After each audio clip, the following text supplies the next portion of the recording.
pfuxela evitweni ra matimba la ntshiseko la hosayina Yesu avuxeni hi kona haleni hi ku ta presentara group tanihi masiku tikweni la ka Hokwe se mu hi toloverile ku enela kambe a mfanelo yona hi nge tshiki ya ku hi va kona ku hi presentara loko hi ku hi na makwerhu loyi hi hlengelaka na yena entirhweni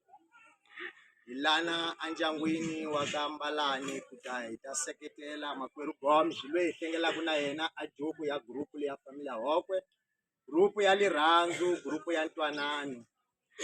leyi hi vumbeke hikwalaho ka ku vona swa ku a wusiwana la hi tikela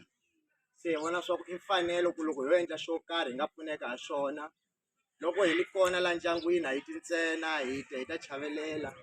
hi mali ya 20mm kahle leyi boheke yona ku i mfanelo ku mun'wana makwerhu a humeleliwaku hi xiyenge lexi a pfuneka ha yona amen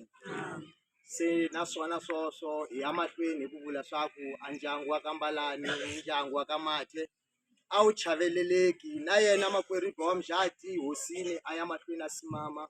a groupini loko hali mina a na ha vitani ku group ni vona i lingalawa leyi nga lerisiwa Noah leswaku a yi yaka a nghena ka yona hikuva ndhambi ya ta ya xihuhuri a yi ta heta tiko la Roma amen